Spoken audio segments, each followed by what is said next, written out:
皆さんこんにちは。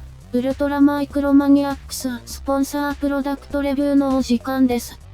今日は RC モーメント様からのご依頼でアットトップ XT1 ドローンのレビューをお送りします。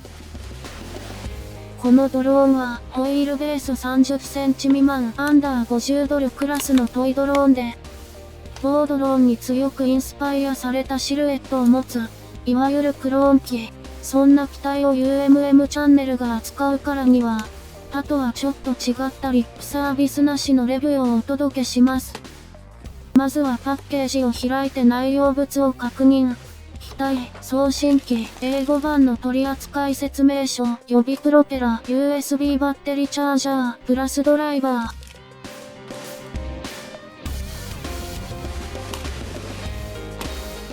あれ？バッテリーがないぞ、と思ったら、機体に装着済み。そのままの流れで、フォルダリング機構を持ったアームを広げてみます。アームは広げ切ったところでヒンジ部にロックがかかる仕組みが備わっていて、結構しっかり固定されるので、剛性感があるような気がします。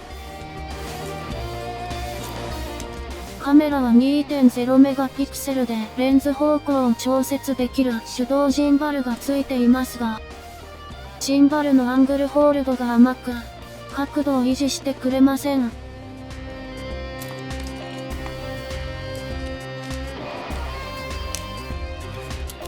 バッテリーは付属する USB チャージャーで行いますが、本体にはプラグや給電装置はなく、直接バッテリーの穴へ充電リードを差し込むという、少し風変わりな仕様、ビス穴かと思ってました。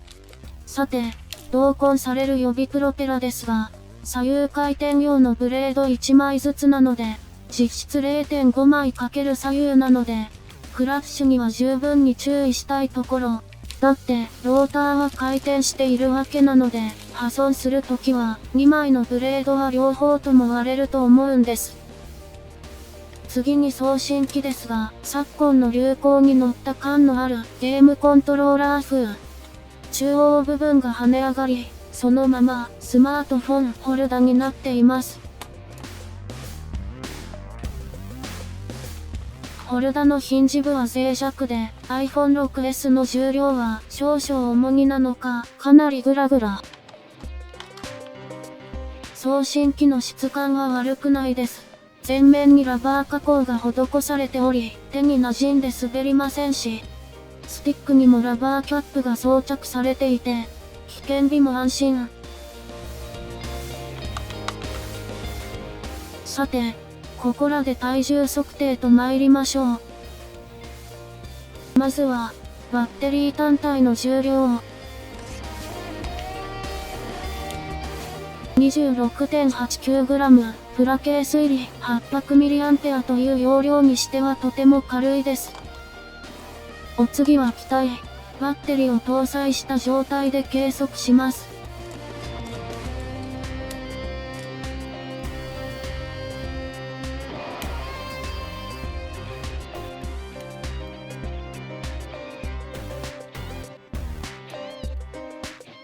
ぴったり 155g。フォルダブル機構などを備えているのに、軽量に仕上がってますね。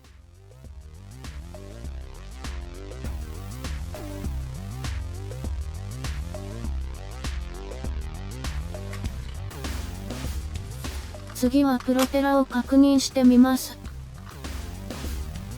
折りたたみ機構を持つプロペラですが、センター部のグリップパーツが結構大きめ。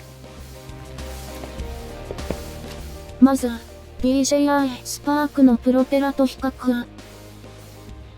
センターのグリップパーツが大きいですし、ブレードも大きめですね。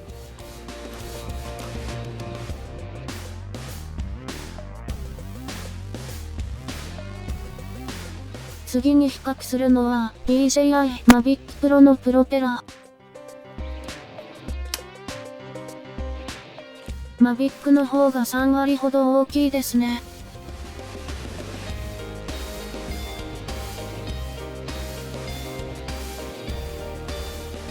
大きさも比較します。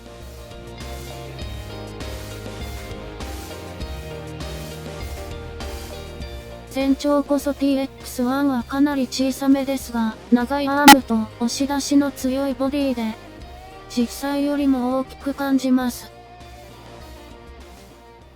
ペットボトルリフティングチャレンジ。まずは 150cc からスタート。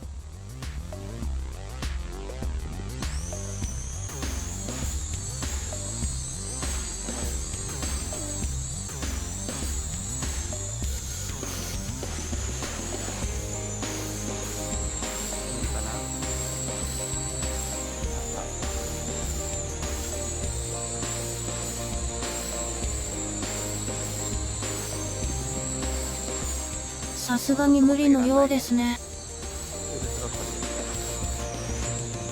一度着陸させて、ペットボトル内の水を減らし、もう一度リフトアップできるか試します。2回目、およそ 120cc。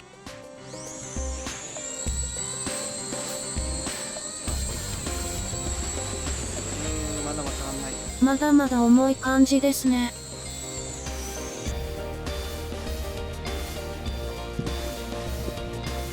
3回目、およそ 100cc。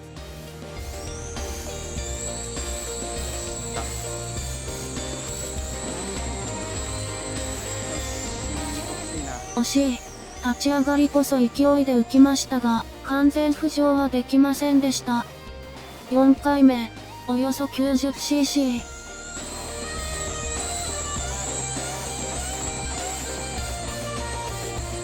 ちょっと勢いで浮いた感がありますが、一応リフト成功とします。と思ったのですが、もう一回同じ要領でリフト。よ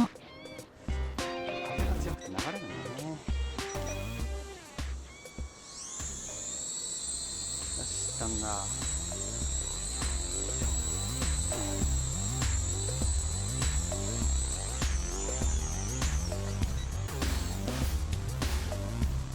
飛行テスト。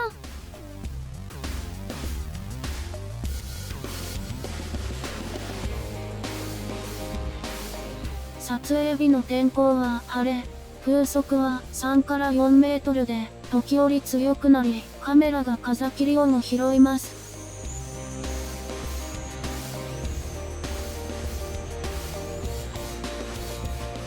この XT1 ドローンの撮影は、コントロールアプリによる記録で、機体には SD カードなどの記録装置はありません。ですので、Wi-Fi の電波による通信品質がそのまま映像品質を左右します。映像左下の合成画面は、iOS 版のコントロールアプリのキャプチャー映像で、コマ送りになったり、引っかかったりしているのは、電波状態によるフレーム飛びです。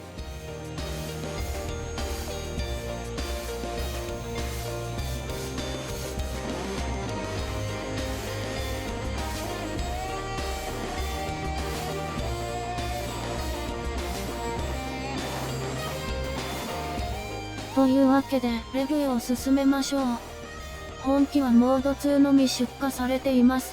今回は無改造ですので、モード2のまま操作しています。ご存知の方もいらっしゃるとは思いますが、私は骨の髄までモード1の人間です。その私がモード2のまま飛ばせる機体というのは、相当に安定性が優れているということ。かなりの環境風の中でも飛行に不安を感じないのは、高度制御が優秀だから。この映像に先立って行った体育館でのテスト飛行では、飛行中の機体に倍力を加え、復電力や安定性を確認しました。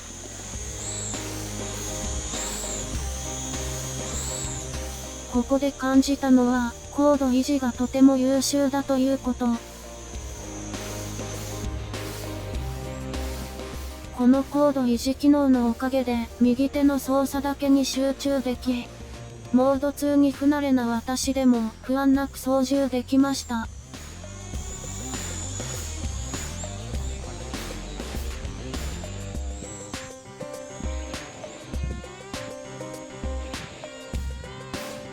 さて、機機体の安定性や精度周りのレビューはこのくらいにして、2メガピクセルのカメラ映像の評価へ参りましょう。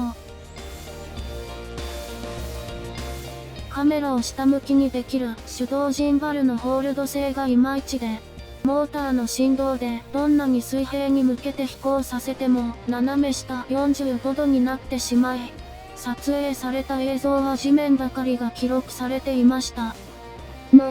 それでもカメラ映像の品質は評価できるので見ていきましょう。